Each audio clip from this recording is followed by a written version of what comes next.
అందరికీ నమస్కారం అండి.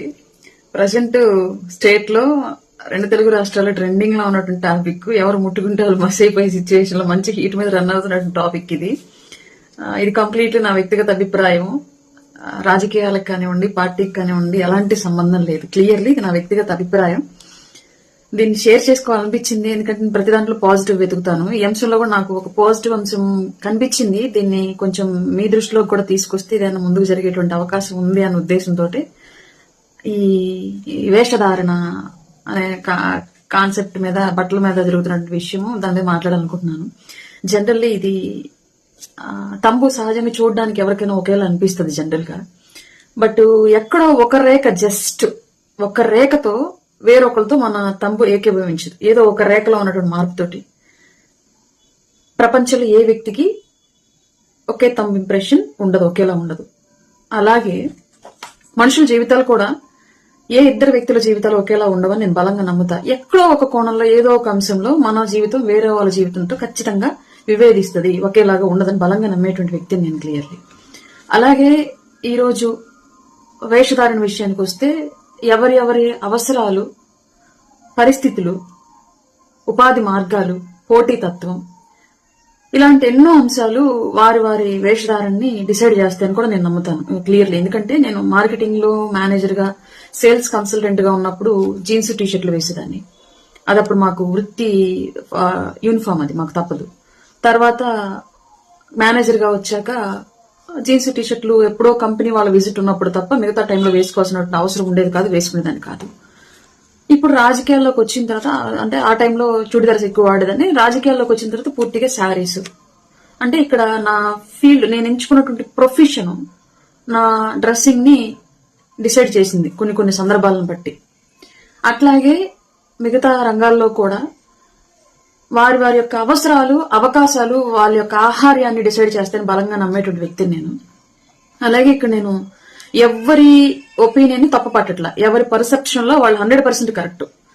అటు శివాజీ గారు చెప్పినటువంటి స్టేట్మెంట్ ఆయన కరెక్ట్, ఇటు అనసూయ గారు చెప్పినటువంటి విధానం ఆవిడ వెర్షన్ ఆవిడ కరెక్ట్, ఇటు నాగబాబు గారు ఇచ్చినటువంటి స్టేట్మెంట్ ఆయన అనుభవం, ఆయన వెర్షన్ ఆయన కరెక్ట్. ఎవరిని నేను వ్యతిరేకించట్లా. ముగ్గురు అభిప్రాయాలతో వారి యొక్క జీవన శైలి, అవసరాలు, పరిస్థితులు, పోటీతత్వం, వీటన్ని అనుభవాలు కూడా, ఇవన్నీ కూడా వాళ్ళ యొక్క అభిప్రాయాలను డిసైడ్ చేశాయని చెప్పేసి నేనైతే బలంగా నమ్ముతున్నా.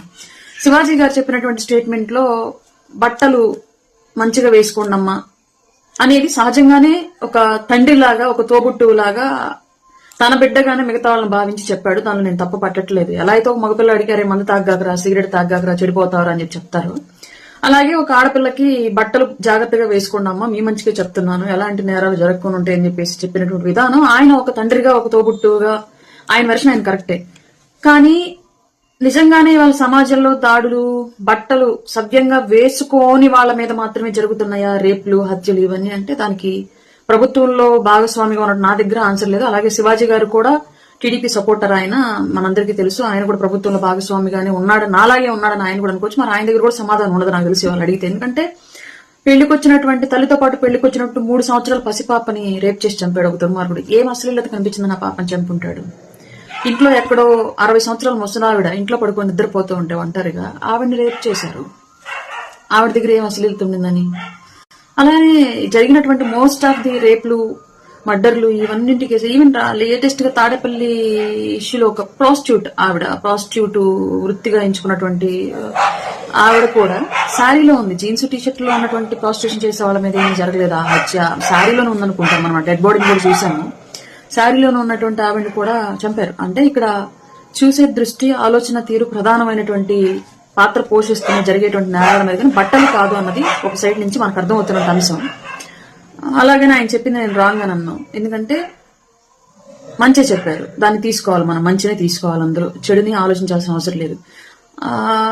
అలాగే నేరాలు ఏమన్నా డ్రెస్సింగ్ వల్ల జరుగుతాయంటే ఇది 100% క్వైట్ ఆపోజిట్ స్టేట్మెంట్. బట్టల వేషధారణకి జరుగుతున్నటువంటి నేరాలకి సంబంధమే లేదు. ఇప్పటివరకు జరిగినటువంటి కేసులు అన్నింటిలో కూడా తెలుగు రాష్ట్రాల నుంచే తీసుకున్నాం. మిగతా స్టేట్స్ మనకు సంబంధం లేదు. తెలుగు రాష్ట్రాల నుంచి తీసుకున్నటువంటి అన్ని మర్డర్ కేసులు, అన్ని రేప్ కేసులు కూడా క్లియర్లీ ఒంటి నిండా బట్టలతో ఉన్నటువంటి వాళ్ళ మీద జరిగాయి. ఎక్కడ కూడా బికినీలో లేదంటే షార్ట్స్, మోకాళ్ళకి పైకి వేసుకున్న వాళ్ళ మీద జరగల. ఇది క్లియర్. రెండవది అనసూయ గారి స్టేట్మెంట్ ను కూడా నేను వ్యతిరేకించట్లేదు. ఎందుకంటే ఆవిడ ఉన్నటువంటి ఫీల్డ్ లో, ఆవిడకి ఎదురయ్యేటువంటి పోటీతత్వంలో, ఆవిడకి రావాల్సిన అవకాశాల్లో ఆవిడ యొక్క వేషధారణ కొంత ప్రాధాన్యతను సంతరించుకునేది. డెఫినెట్లీ ఆవిడకి అవకాశాలు ఆవిడ ఎలా ఉంటే వస్తాయో ఆ ఫీల్డ్ లో ఉన్నటువంటి ఆవిడకి తెలుసు. అవసరం ఆవిడది, నిజంగానే దేహం ఆవిడది. ఆవిడ దేహాన్ని ఆవిడ ఎలాగ యూటిలైజ్ చేసుకోవాలి, ఆమె జీవనోపాధి కోసం, ఆమె లైఫ్ స్టైల్లో ఆమె బ్రతకడం కోసం, ఎదగడం కోసం, ఫ్యామిలీని ముందుకు తీసుకెళ్లడం కోసం అనేది ఎవరిష్టం వాళ్ళది. దాంట్లో మనం ఎవరం కూడా ఇంకొకరు, నేను ఇందాక అదే చెప్పాను, ఒక తంబు ఇంకొకరితో ఏకీభవించదు, అలాగే జీవన శైలి కూడా ఒకళ్ళ జీవితం ఇంకొకరి జీవితంతో ఏకీభవించదు. ఎవరి వాళ్ళకి సపరేట్ గా ఉంటాయి. అలాగే అనసూయ స్టేట్మెంట్ నేను ఓకే సపోర్ట్ చేస్తా. బట్ ఎట్ ఏ టైం ఆవిడ చెప్పిన దాంట్లో ఇంకొకటి కూడా, ఒక తల్లిగా నాకు ఇంకొక నెగటివ్ ఒపీనియన్ కూడా ఉంది. ఏంటి అంటే మరీ అంత స్థాయిలో అశ్లీలంగా అన్ని చోట్ల చూసేటువంటి పరిస్థితి ఉంది. ఇప్పుడు నేను నా కొడుకుని, టీనేజ్ లో ఉన్న నా కొడుకుని తీసుకుని వెళ్ళి ఒక అశ్లీలమైనటువంటి, లేదంటే పొట్టి బట్టలు వేసుకుని ఎక్కువ స్కిన్ షో చేస్తున్నటువంటి ఆర్టిస్ట్ ని నేను చూడలేను నా కొడుకుతో, టీనేజ్ లో ఉన్న కొడుకుతో. అలాగే నా హస్బెండ్ కూడా నా టీనేజ్ లో ఉన్న కూతురుతో పాటు వెళ్ళి చూడలేడు. అట్లాంటి కొన్ని ఇబ్బందికరమైన సందర్భాలు ప్రతి పేరెంట్ కి ఎదురవుతూ ఉంటాయి ఈ బట్టలు అనేటువంటి కాన్సెప్ట్ లో. అలాగే నేను మా వారు కూర్చొని చూడగలం ఆ విషయాన్ని. కొన్ని బంధాలతో కలిసి కొన్ని సందర్భాల్లో కొన్ని వేషధారణలు చూడలేం, ఇది క్లియర్. అలాగని మేము చూడలేకపోతున్నామంటే మా వ్యక్తిగతం, నచ్చకపోతే స్కిప్ చేసి పక్కకి వెళ్ళిపోవాలి, కానీ వాళ్ళని మీరు ఇలాగే వేసుకున్న జడ్జి చేసేటువంటి రైట్ మనకి ఎవరికి లేదు, ఇది క్లియర్. అలాగే నాగబాబు గారి స్టేట్మెంట్ లో వచ్చేటప్పటికి మోరల్ పోలీసింగ్ అనేది కంప్లీట్లీ ఇది ఆయన 100% ఆయన సినిమా ఇండస్ట్రీకి చెందినటువంటి వ్యక్తి. పొట్టి బట్టలు వేసుకునే వాళ్ళని తప్పు అనేలాగా ప్రొజెక్ట్ చేసినట్టు ఒక అంశాన్ని ఖండించాల్సినటువంటి బాధ్యత ఆయన మీద. అంటే పొట్టి బట్టలు వేసుకునే వాళ్ళందరూ చెడ్డోళ్ళు ఎవరు కదా. అలాగే పొట్టి బట్టలు వేసుకున్న వాళ్ళ మీద నేరాలు జరగట్లేదు కదా. వివిధ రకాలైనటువంటి పరిస్థితుల్లో వివిధ వేషధారణలో ఉన్నటువంటి, ఈవెన్ బుర్కాల్లో ఉన్నటువంటి మహిళల మీద కూడా జరిగాయి. సో బట్టలు వేషధారణ అనేది డిసైడ్ చేసేటువంటి రైట్ మన దగ్గర లేదు అన్నది నా అభిప్రాయం.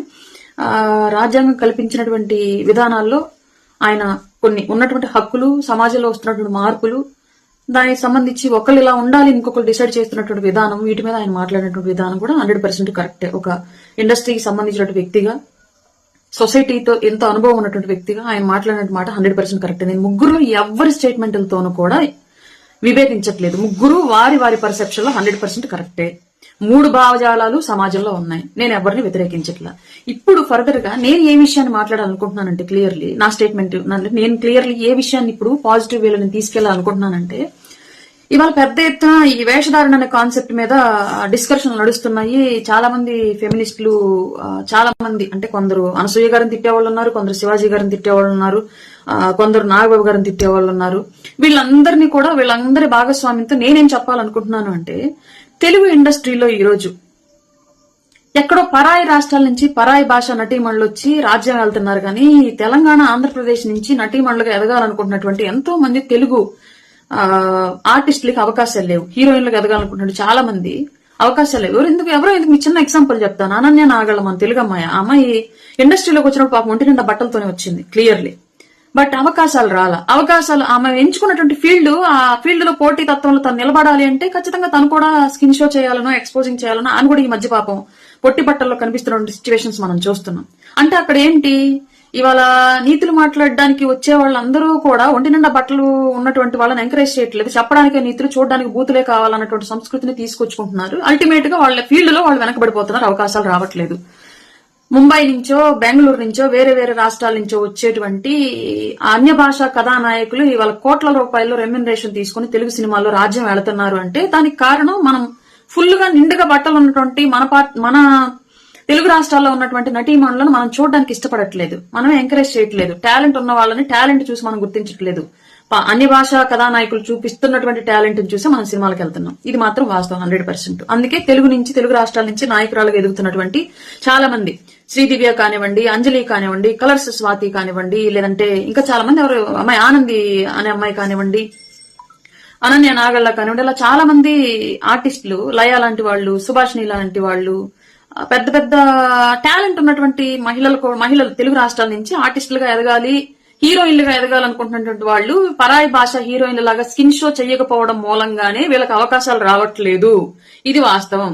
కాబట్టి ఈ విషయాన్ని ఎలాగో వచ్చింది కాబట్టి ఆంధ్రప్రదేశ్ స్టేట్ లో, తెలంగాణలో కూడా ఈ టాపిక్ వచ్చింది కాబట్టి మీరు ఇప్పుడు ఒక ప్రతిజ్ఞ చేసి క్లియర్ గా, ఎవరైతే ఈ స్కిన్ షోని వ్యతిరేకిస్తూ మాట్లాడుతూ రకరకాల స్టేట్మెంట్లు పాస్ చేస్తూ ఉన్నారో, తెలుగు సాంప్రదాయాన్ని, తెలుగు గౌరవాన్ని, చీరలో ఉన్నటువంటి గొప్పతనాన్ని, మన తెలుగు సాంప్రదాయం కట్టుబొట్టులో ఉన్నటువంటి మంచితనాన్ని మన ఈషారబ్బా కూడా అమ్మాయి పాపం ఇండస్ట్రీలోకి వచ్చినప్పుడు చాలా చక్కగా ఉండేది ఈషారబ్బా అమ్మాయి కట్టుబొట్టు కానీ అంత అపీరెన్స్ కూడా మంచిగా ఉంటారు వీళ్ళంతా చాలా చక్కగా లక్షణంగా ఉంటారు ముక్కు నోరు అంతా పొందికి కూడా అందంగా ఉంటారు కానీ ఎందుకు క్లిక్ అవ్వట్లేదంటే ఇదే ప్రాబ్లము వీళ్ళు పాపం ఎక్స్పోజింగ్ ఆ స్థాయిలో చేయలేరు ముంబై నుంచి వచ్చినట్టు హీరోయిన్ల స్థాయిలో వీళ్ళు చేయలేరు పశ్చిమ బెంగాల్ నుంచి ముంబై నుంచి వేరే వేరే ఉత్తరాది రాష్ట్రాల నుంచి లేదంటే బెంగళూరు నుంచి ఇట్లా వచ్చేటువంటి నాయకురాళ్ల స్టేజ్ లో ఐ మీన్ నాయకురాల ఇన్ ద సెన్స్ సినిమాల్లో కదా నాయకులు యాక్ట్రెస్ రేంజ్ లో వాళ్ళు చేయలేరు కాబట్టి మన వాళ్ళకి అవకాశాలు రావట్లా ఇప్పుడు మొదలు పెట్టినటువంటి ఈ ఉద్యమాన్ని మీరు ఇంకొంచెం ముందుకు తీసుకెళ్లి మీరు ఎవరైతే హీరో ఫ్యాన్ గా ఉన్నారో క్లియర్లీ తెలుగు రాష్ట్రాల్లో చాలా మంది పెద్ద పెద్ద హీరోస్ ఉన్నారు వాళ్ళందరికీ మీరు ఒక ప్రతిజ్ఞ చేసి ఒక సంకేతం ఇవ్వండి మీ సినిమాల్లో ఇక నుంచి హీరోయిన్లు స్కిన్ షో చేస్తే మీ సినిమాలు చూడం మేము నేను మీ అభిమాన్ని మీరు ఇక నుంచి మీ సినిమాలో హీరోయిన్ యొక్క ఎక్స్పోజింగ్ ని ఆపేసేయండి ఒంటి నిండా బట్టలు కట్టుకుని ఉండేలాగా కథలు రూపొందించండి చిత్రీకరణ రూపొందించండి అని చెప్పేసి మీరు ఒక స్టేట్మెంట్ పాస్ చేస్తే ఆటోమేటిక్ గా పరాయి భాషా కథానాయకుల కన్నా కూడా తెలుగు వాళ్ళు ఇంకా ఎఫెక్టివ్ గా నటించగలరు ఆ భావజాలాన్ని పర్ఫెక్ట్ గా ఎగ్జిక్యూట్ చేయగలరు కాబట్టి మన వాళ్ళకి అవకాశాలు వస్తాయి ఈ విషయాన్ని కొంచెం ముందుకు తీసుకెళ్లి మీలో ఉన్నటువంటి ఈ సాంప్రదాయాన్ని ప్రేమించేటువంటి తత్వం సినిమా ఇండస్ట్రీకి తెలుగు రాష్ట్రాల్లో ఉన్నటువంటి నటులకి అవకాశం కల్పించేలాగా ఒక తెలుగు హీరోయిన్ మంచి బ్రాండెడ్ హీరోయిన్ అయిందనుకోండి 10 మంది తెలుగు వాళ్ళకి ఉపాధి దొరుకుతుంది హెయిర్ స్టైలిస్టులు గాను బ్యూటీస్టులు గాను లేదంటే డైటీషియన్లు గాను డ్రైవర్లు గాను టచ్అప్ బాయ్లు అందరు తెలుగు వాళ్ళకి అవకాశాలు దొరుకుతాయి ఇప్పుడు పరాయి భాష నుంచి మనం హీరోయిన్ తీసుకొచ్చుకుంటూ ఉంటే వాళ్ళ వెనకడితే అక్కడి నుంచి వచ్చేస్తున్నారు మన వాళ్ళ ఎవరికి పెద్ద ఇండస్ట్రీలో అవకాశాలు రావు మన తెలుగు వాళ్ళని ఎంకరేజ్ చేయండి మీరు ఎలాగో మీరు స్కిన్ షోని ఈ రోజు పెద్ద ఎత్తున ముక్త కంఠంతో అపోజ్ చేస్తున్నారు కాబట్టి ఫుల్ గా బట్టలు వేసుకోవాలన్నటువంటి భావజాలను మనం ఇవాళ బలంగా తీసుకొచ్చుకున్నాం కాబట్టి 100% దీన్ని ఇంకో పాజిటివ్ వేలో తీసుకెళ్లాలని చెప్పేసి అయితే నా ఒపీనియన్ అండి క్లియర్లీ ఇంకొకటి ఇక్కడ మనం సినిమాలు చూడం కానీ మన ఫ్యామిలీ మెంబర్స్ వెళ్తారు మీరు ఆ విషయం కూడా క్లియర్ గా డిసైడ్ చేసి చెప్పేసేయండి మీ తమ్ముడినో మీ భర్తనో మీ తండ్రినో ఎవరో ఒకరు మీ తోబుట్టువుల్ని క్లియర్ గా చెప్పండి ఈ సినిమా అంటే ముందుగానే ట్రైలర్ లోనే మొత్తం అంతా చాలా వరకు చెప్పేస్తున్నారు కాబట్టి ఆ సినిమాలో ఏమి ఎలిమెంట్లు ఉంటాయి అన్న విషయాన్ని క్లియర్లీ మీరు ఒక ట్రైలర్ చూసి అందులో ఎక్కడన్నా హీరోయిన్ అశ్లీలంగా ఉందనుకోండి ఆమె డ్రెస్సింగ్ కొంచెం ఇబ్బందికరంగా ఉందనుకోండి మీరు చెప్పేసేయండి ఈ సినిమాకి వెళ్ళొద్దు ఈ సినిమాలో హీరోయిన్ ఇలా డ్రెస్సింగ్ ఉంది మీరు చూడడానికి వీళ్ళని చెప్పేసి అప్పుడు ఆటోమేటిక్ గా అప్పుడు చూసేవాళ్ళ సంఖ్య తగ్గితే ఆదాయం తగ్గిద్ది కాబట్టి నిర్మాతలు కూడా ఈ స్కిన్ షో చేసేటువంటి హీరోయిన్లను ఎంకరేజ్ చేయడం లేదంటే స్కిన్ షోని ఎంకరేజ్ చేయడం ఆపేస్తారు దర్శకులు కూడా అట్లాంటి వాళ్ళని సినిమాలు అవకాశాలు ఇవ్వడం మానేసి మన తెలుగు వాళ్ళకి అవకాశాలు ఇస్తారు హీరోలు కూడా కేవలం హీరోయిన్ డ్రెస్సింగ్ వల్ల మనకి ప్రాబ్లం అవుతుంది కాబట్టి మనం నిండుగా కట్టుబొట్టు ఉండేటువంటి మన తెలుగు వాళ్ళని ఎంకరేజ్ చేద్దాము అప్పుడు మనకు సినిమాకి ఆడియన్స్ వస్తారని చెప్పేసి ఒక ఆలోచన భావజాలం వస్తుంది 100% ఇండస్ట్రీలో ఎలాగో వచ్చిన టాపిక్ కాబట్టి ఈ టాపిక్ ని ఇంకొంచెం ముందుకు తీసుకెళ్లి తెలుగు రాష్ట్రాల్లో ఉన్నటువంటి ఆర్టిస్టులకి అవకాశాలు దొరికేలాగా మీలాంటి పెద్దలంతా కూడా ఇవాళ ముందుకి అడుగేయాలని చెప్పేసి అయితే నేను మనస్ఫూర్తిగా రిక్వెస్ట్ చేస్తున్నాను ఇంకా మళ్ళీ క్లియర్ గా చెప్తున్నాను నేను ఎవరి స్టేట్మెంట్ ని వ్యతిరేకించట్లా శివాజీ గారు చెప్పింది ఒక తండ్రిగా తోబుట్టుగా ఆయన చెప్పినటువంటి మాటలు 100% కరెక్టే కాదు కొన్ని పదాలు ఏవో కొంచెం తప్పు దొరికినట్టున్నాయి అంతా ఆయన నేను వ్యతిరేకించట్లేదు ఎట్ ఏ టైము డ్రెస్సింగ్ వల్లే నేరాలు జరుగుతున్నాయి మహిళల మీద అంటే దాన్ని కూడా వ్యతిరేకించు 3 సంవత్సరాల పసిబిడ్డ దగ్గర నుంచి 3 కాళ్ళ మీద నడిచే ముసలావిడ వరకు కూడా జరుగుతున్నాయి అండ్ ఎస్పెషల్లీ ఇవాళ జరుగుతున్నటువంటి ప్రతి క్రైమ్ లో కూడా అందరూ పాపం ఒంటి నిండా బట్టలు ఉన్న వాళ్లే రేపులకి హత్యలకి గురవుతున్నారు తప్ప ఎక్కడా కూడా బికినీల్లోనో షార్ట్లోనో ఉన్న వాళ్ళు ఎక్కడా గురవ్వలేదు దీన్ని కూడా మనం ఆలోచించాల్సిన విషయమే అలాగే అనసూయ గారి విషయానికి వస్తే అన్ని సందర్భాల్లో కూడా ఒక రకమైనటువంటి వేషధారాన్ని అందరితో కలిసి చూడలేము కొంచెం ఇబ్బందికరమైన పరిస్థితి వస్తుంది కానీ అవకాశాలకు సంబంధించి వారి జీవన శైలి కాబట్టి మేము ఎవరిని రెస్ట్రిక్ట్ చేయడం కూడా కరెక్ట్ కాదు ఎవరు ఇంకొకరి జీవితాన్ని రెస్ట్రిక్ట్ చేసేటువంటి రైట్ లేదు రైట్ అట్లా పెడితే చీరలో నిండుగా జ్యువెలరీ దిగేసుకుని తల నిండా పూలు పెట్టుకుని పెద్ద బొట్టు పెట్టుకుని పెట్టేటువంటి ఒక ఫోటో సోషల్ మీడియాలో మహా అయితే 100 లైక్స్ ఉంటాయి వేలల్లో వ్యూస్ ఉంటాయి అదే ఆవిడ ఒక కొంచెం చిన్న పొట్టి బట్టలు వేసుకుని హాట్ గా పెట్టే ఫోటోకి లక్షల లైక్స్ ఉంటాయి మిలియన్స్ లో వ్యూస్ ఉంటాయి వేలల్లో ఫార్వర్డింగ్స్ ఉంటాయి అంటే ఇక్కడ అల్టిమేట్ గా మనం చేసేది ఏదైనా సరే మనకి ఏ విధంగా రిఫ్లెక్ట్ అవుతుంది అన్న దాన్ని బట్టి మనం నెక్స్ట్ వేసేటువంటి స్టెప్ అనేది కంటిన్యూ అయ్యింది కాబట్టి ఆటోమేటిక్ గా వాళ్ళు అలాగే మూవ్ అవుతారు దానికి ఇంకా మనం ఎవరు కూడా రెస్ట్రిక్ట్ చేసిన సిచ్యువేషన్ లేదు ఎందుకంటే మీడియా ముందుకు వచ్చి మహా అయితే 100 మంది మాట్లాడతారేమో ఆవిడ తప్పు అని కానివ్వండి ఈయన రైట్ అని కానివ్వండి ఇంకొకరు తప్పు అని కానివ్వండి బట్ అక్కడ లక్షల్లో ఆ విధానాన్ని ఎంకరేజ్ చేసే వాళ్ళు కనిపిస్తూ ఉన్నారు క్లియర్లీ సో ఇది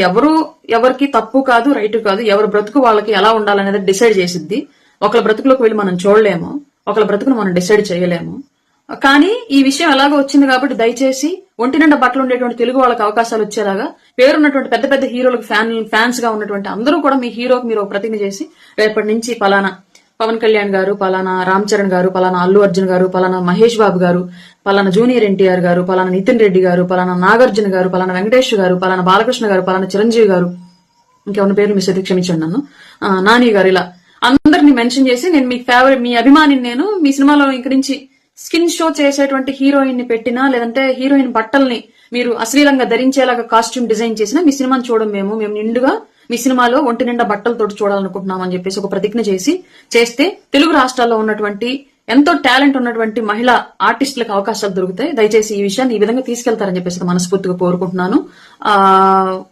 ప్రతి ఒక్కళ్ళు మీకు ఇష్టం వచ్చినట్టుగా సొసైటీలో ఉండాలి అనుకోవడం అయితే 100% తప్పండి, కరెక్ట్ కాదు. దాని గురించి మాట్లాడినటువంటి విధానము కరెక్టా రైటా అనేది పక్కన పెడితే మన జీవితంలాగా ఇంకొకరి జీవితం ఉండదు. అది మాత్రం నేను చెప్పాలనుకుంటున్నాను, అంతే అండి. ఫాలో చేయొచ్చు కదా అండి ప్లీజ్. అందరికీ నమస్కారం. మీరు వీడియో చూస్తున్నారు కానీ సబ్స్క్రైబ్ చేసుకోవడం లేదు. సబ్స్క్రైబ్ చేసుకోండి, మాకు సపోర్ట్ చేయండి.